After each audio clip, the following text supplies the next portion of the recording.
Greetings, HCC. Andrew McGrath here from your Brandon Academic Success Center. In this video series, we're exploring how to make the most out of your Academic Success Center visit now online. This video is going to assume that you've mastered some of those basic skills that we talked about in previous videos. If you're yet to watch those videos, you might want to take the time to go back and watch them now.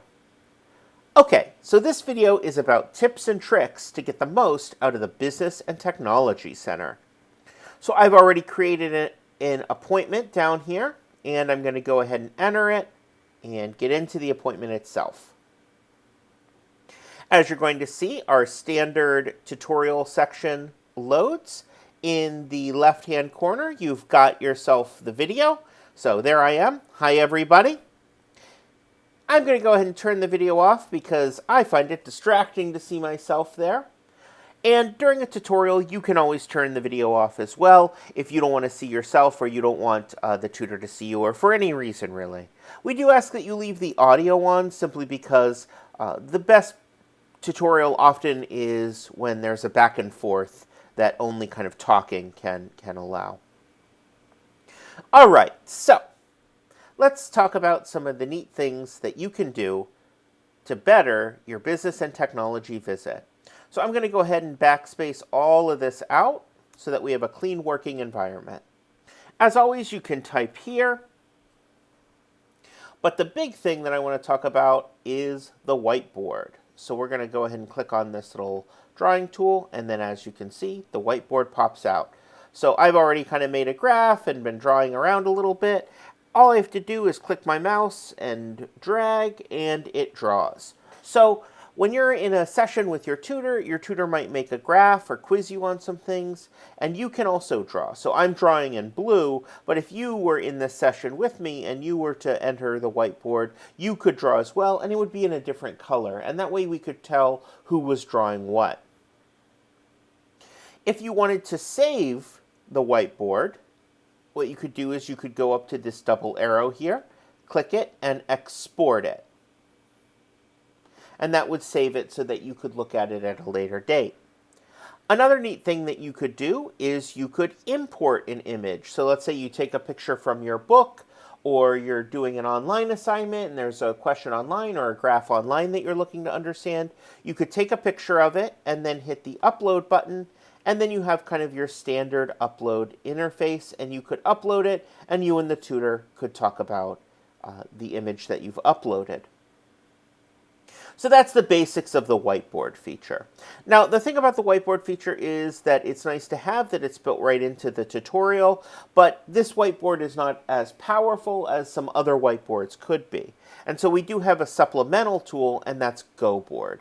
So let's say you're asking a question and it's a complicated graph that you need to build, or your tutor needs to look at or build, or let's say you have to share your screen for whatever reason. So you need the tutor to see what you can see on your screen. This is particularly important for technology students who have to kind of interact with a program. Well, in that case, your tutor might direct you towards GoBoard. And we've pulled up GoBoard here, and as you can see, GoBoard also has a video interface. Hello again, it's me again. And I'm going to turn that off. Something we said, when you turn it off, you might see this lady. She's not actually here, and that's not me.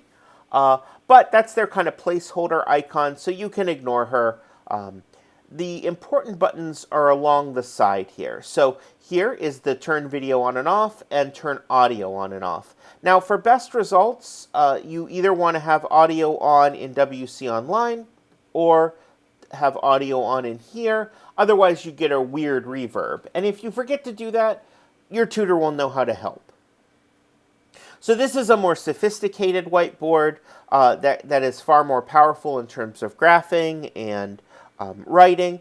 But what we're really interested here is this button right here, Start Screen Sharing.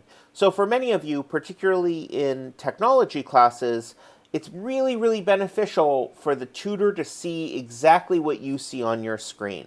And so if I'm working with my tech tutor, let's say I have a question about my Microsoft Word assignment. and I'm trying to explain it, but it's really hard. What I can do is I can just say, let me share my screen. And so I'm going to click Share Screen. And it's going to ask, okay, what screen do you want to share? And I have a Microsoft Word already prepared. So I'm going to click that and then click Share. And now the tutor can see what I see. Some of you might recognize this as a letter that I sent out to all of the HCC students of Brandon campus talking about our services. And if you look over here, notice that that's what the tutor can see. So the tutor can be right there with me and guide me. So if I wanted to save this document, the tutor can see my screen. They can see my mouse moving around.